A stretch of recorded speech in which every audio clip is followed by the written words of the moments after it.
Welcome back, my acolytes. I'm Darth Xile, and it's time to review the first set of Creation Club content for the Skyrim Special Edition. First full set. It's the first bundle. Bundle one. I know I already covered the survival mode.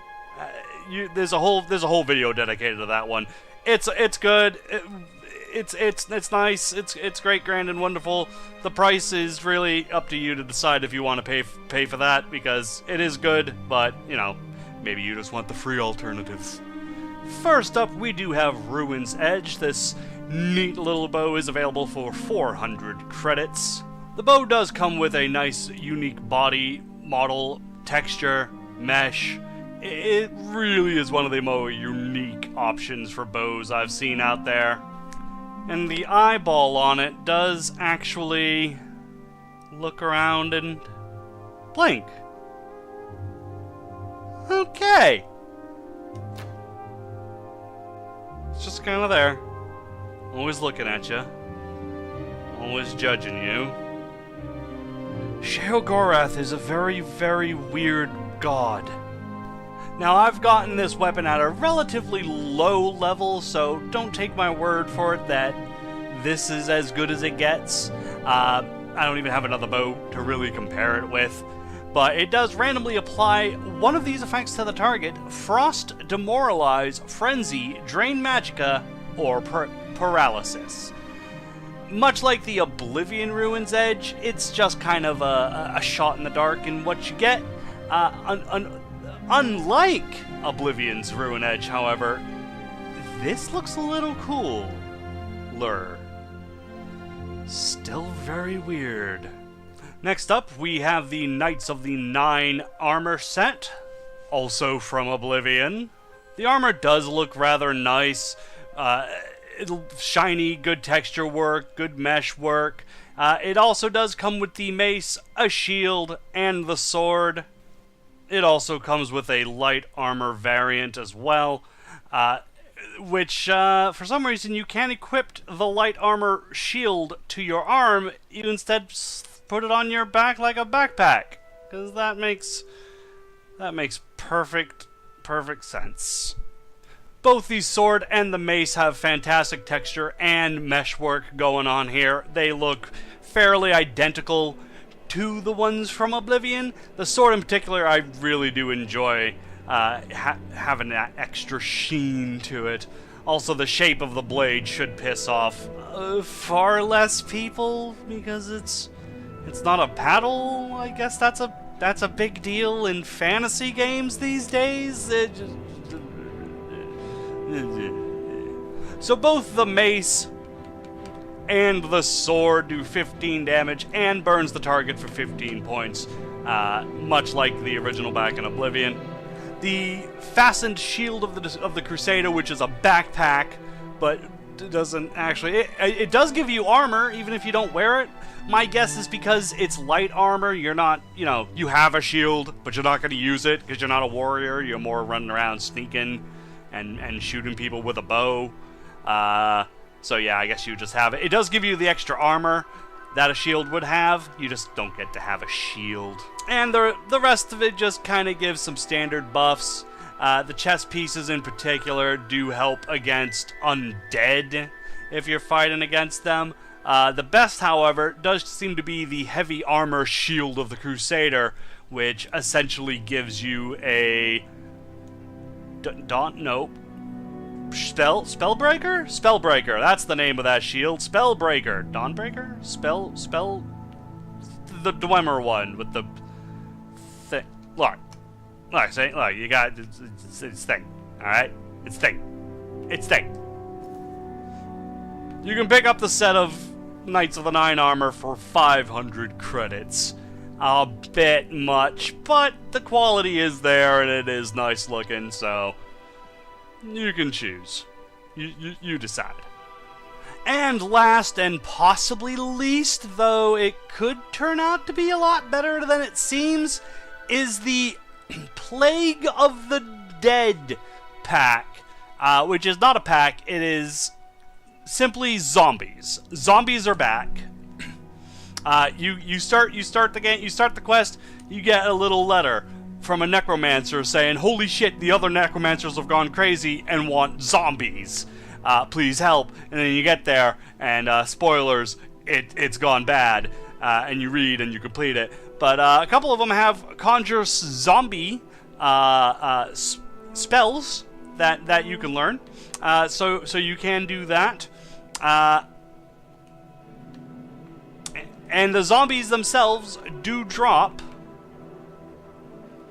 Mort Flesh, which I haven't seen what it does. I do like the fact that it does kind of look like the old Mort Flesh from Oblivion, though. Oh, that's right. Yeah. Zombies from Oblivion. That's 3 things in this bundle from Oblivion. Oh, good. It damages your health. So, let's summon up this bad boy and see how it goes.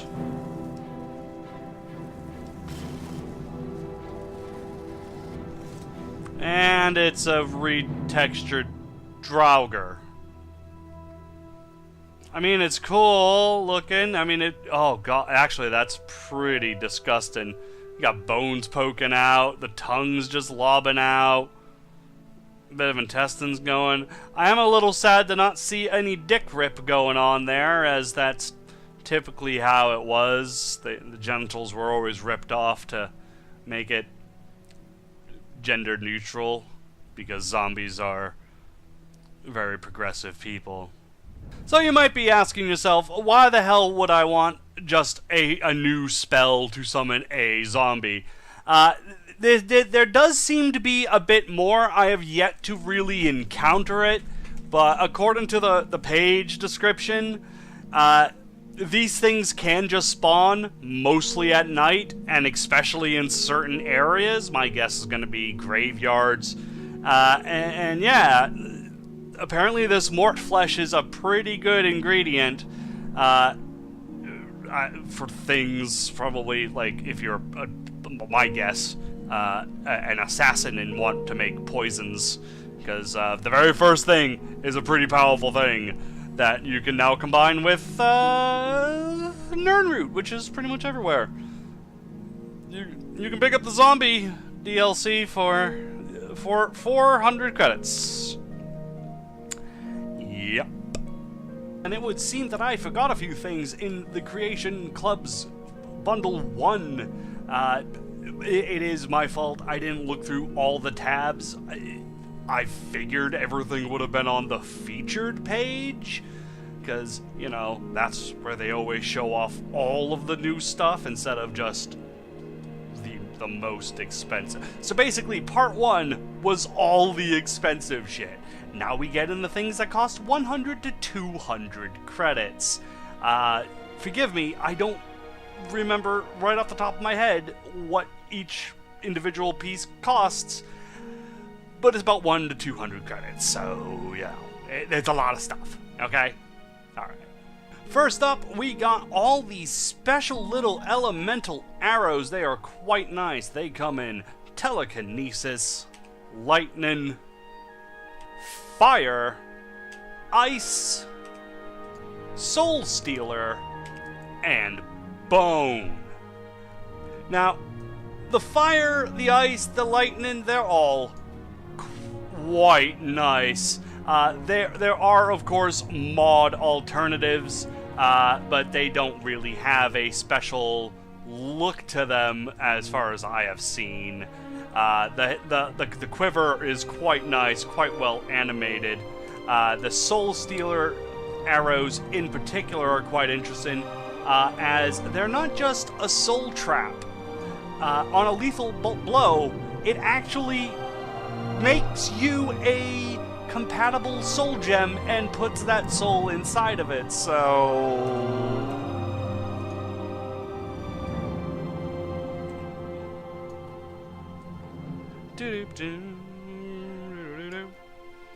Whoop.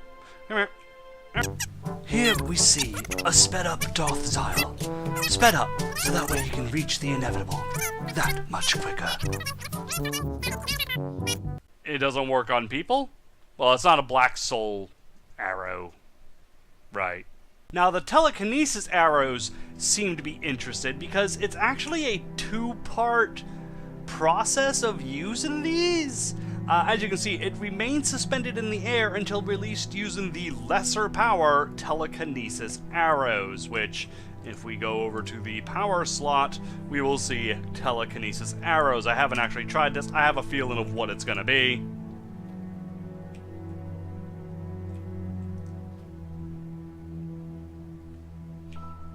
So, just kind of do that.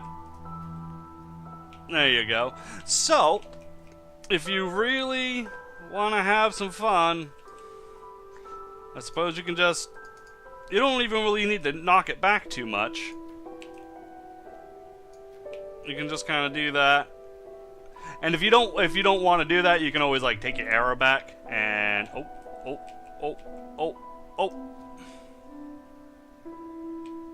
Well, that... Really? Okay, they do become hostile. So, a bit interesting. Not entirely sure of the purpose of it. I'm sure people could come up with some really cool trick shots for it, but... Yeah, I don't know. Maybe not that one. The others are quite nice. Next up, we have Stendarr's Hammer. This thing is absolutely gorgeous. I think I'm going to do this from now on for reviews instead of trying to do funky-ass camera angles. It's quite nice looking. Custom mesh, custom texture. The texture work does look quite nice. It seems to be nice and shiny and newish looking. It weighs 100 pounds, but it does do 38 damage. Now here's the thing. It does seem to do an unstoppable amount of damage, up to 22 points. So even if they block, they still take 22 points.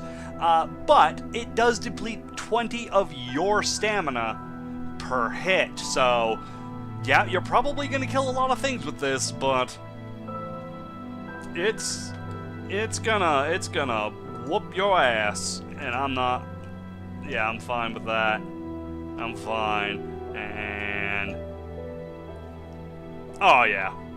Yeah, alright, well, this thing does kill. Yeah. It does do the job. I'm sorry! Yeah, that does the job. And next up, we have the Fork of Horripilation. This is a little bonus artifact. It's a fun little I'm kidding. I honestly don't know if this thing really does anything. Because it used to. It does. There you go. Fork of Horripilation, netch damage. Yeah, this... Okay, so this thing's good for killing netches. Okay, that makes perfect sense. But the real thing is the Staff of Sheogorath. The Staff of Sheogorath, of course, is the staff that Sheogorath has. You earn pretty much this exact staff. Oh, surprise, surprise. In Oblivion! The Shiver and Isles expansion, to be fair. Using the same ingredients. You get a little note. I think it was from Big Head, but it might have been from Uncle Sheo himself. Telling me to use the Fork of Horripilation, kill a couple of netches, grab the eye and a stick, and get a Heartstone, bring it to a Staff Enchanter, and you get this. And it's a fun little weapon, as you can see. I mean, it's quite nice. The eye doesn't move, unlike the Ruin's Edge, which is a little disappointing. It's something I always wanted, but it does do mass paralysis, so you don't even have to hit them, really. So you can just have all kinds of fun with this and cause all kinds of chaos. Next up, we have a number of new spells. That's right, a number of new spells, including the Pride of Hersang. It's a summonable bear. I would summon it, but, well, I mean, it's a bear. It is a bear. I mean, if you really want a bear to summon, you can totally do that. What else? What else was there? We have a paralysis rune. It's a rune that you put on the ground. It paralyzes people. Let me just put this out of the way. There you go. Paralysis. Which I think there is a lot. Fenric's welcome. Yep, this is, lets me open locks. This is an open lock spell. Finally. It only goes up to expert level, but, there is yeah, there you go. There is an open lock spell. Finally. There's also a quick little, water breathing spell, and night vision spell as well. Yeah, there you go. Ignore the vampire stuff. And then we have all of these, which, as far as I can tell, for the most part, they're the same spell. Choking Grasp, which absorbs 8 points of health per second from target for 3 seconds, is the same as Touch of Death. It's just, this is the novice spell, this is the expert spell, and I don't see any master level spells for these, but they are quite nice. They are touch spells. They don't have much range to them, but as you can see, like, there is still... Ooh, maybe they're not touch spells? Maybe I'm just blind? Nah, the range is limited, but the touch, as you can see, yeah, like, I am hitting that wall. Still hitting that wall. And now I'm not hitting that wall. So there is a range to them. It's technically a touch spell, but it's not. And we have, here we go. Here's some different ones. We have the Unbounded Freezing. It is a concentration spell. It's a crazy spell. My bear just died. But it does this.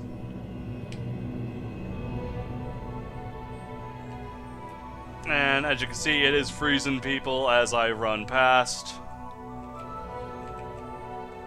Which is pretty funny. The longer you stay in it, they will just eventually die. There you go. It's kind of like a little shield. Don't you dare come near me, bitch! He just froze solid like that.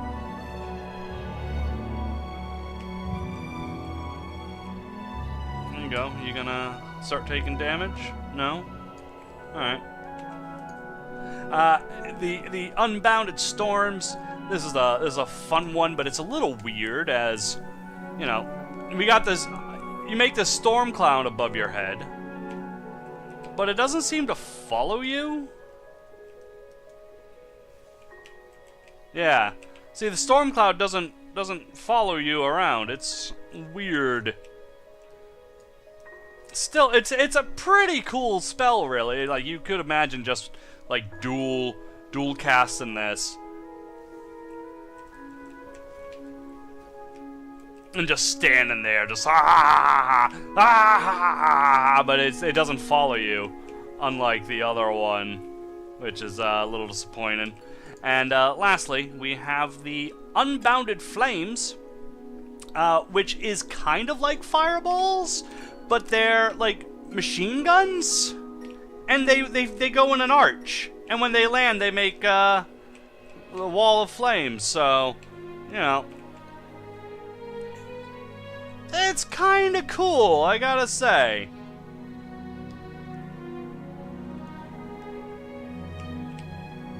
It's pretty cool. And then, of course, these will eventually come back down. Someday. Here they come. Here they come. Oh, they actually... Okay, well, they persisted in the world so long that, yeah, they despawned out of it. Command to carry us. Oh, man. Yeah. That wall of flame. There they come. Oh. Fuck you, Lucia. Mara's Wrath seems to be a, kind of a Dawnbreaker meets Fire Shell spell? Because it's just that. That's all that is. But apparently this really freaks out. Yeah, and that's not bothering him, but apparently, this is the undead version of Fire Spell, I suppose. Like, you know, ooh, I'm going in the Drugger territory. Better pop Mara's Wrath. So, I mean, it's cool. I mean, it's fine. You know, I mean, it looks all right, I guess. I mean, I guess that's fine. That's pretty much it for the spells. So, unlike the others.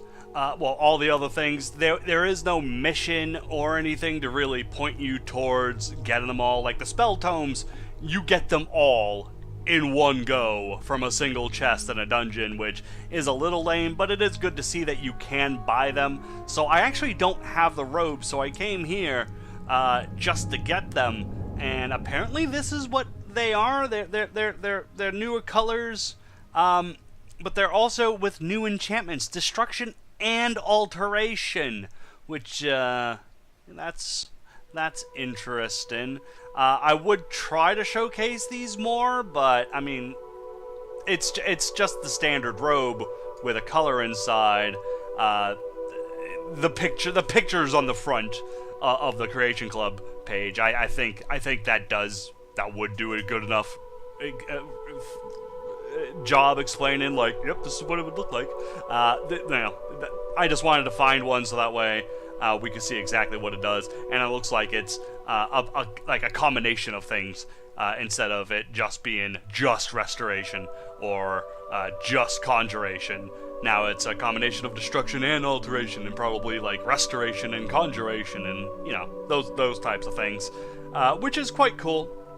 Oh, you thought I was gonna forget and have to make a third video of the first bundle, didn't you? You would be right, I did forget, until I saw a comment listing all the things that I had forgotten the first time through. And then I noticed something that I had forgotten even the second time through. Yeah, I'm in the middle of editing already. Here's Christ, just this.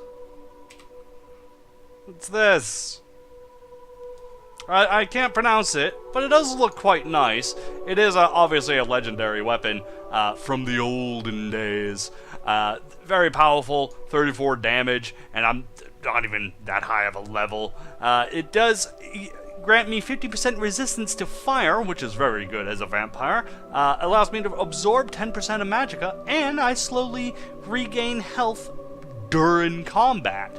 So there's no offensive abilities, enchantment. No, there is no offensive spells enchanting this blade. It's all defensive, and that's actually quite interesting and nice and new. And you know, when you do equip it, whoop, you get this little magical effect. And the model's quite nice. The blade looks quite nice and clean and sharp and shiny. And it's not a paddle, which again apparently really matters because it's a fantasy game, and in fantasy games things have to be super realistic.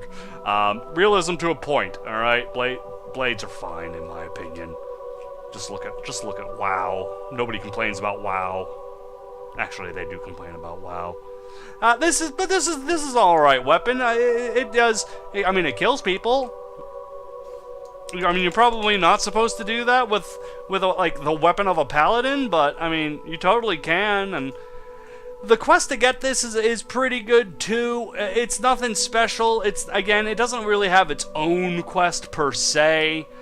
You go out, you'll look for you look for this weapon, but the dungeon it brings you through is, oh my god, it is a long-lasting quest.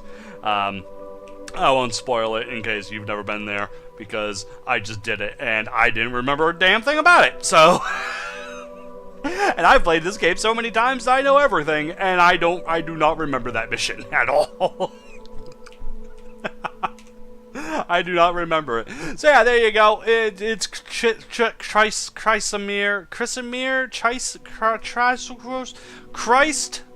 Sword.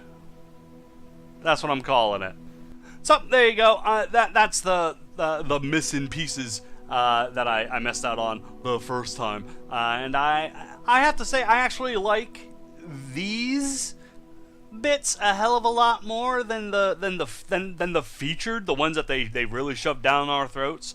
The arrows are really nice. The spells, even though you can get them all at once, if you can just resist the urge and ignore the quest and just get them naturally through finding them in the world and buying them when you can afford them. I think they're quite nice additions.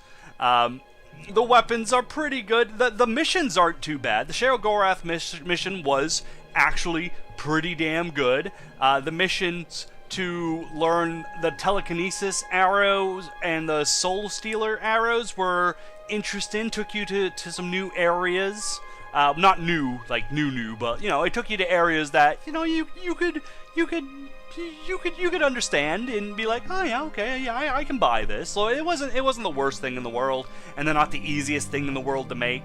Fire arrows, for example, they are easy to make, but they're a fire salt and a fire wood, and that's the way it is. Like, you know, the lightning arrows are void salts and wood, so they are expensive because the salts are expensive, but they're all right. They're pretty good. The spells are pretty good. The arrows are pretty good. The weapons, yeah, they're all right. I'm not a huge fan of the Stendarr's Mercy, but it looks good. It looks, and if you want a big ol' hammer, I don't think you're gonna find a much bigger hammer than that. Sheogorath's staff is pretty good. Even the robes, they look fairly interesting. I look forward to seeing those drop naturally in the world and just add into my arsenal.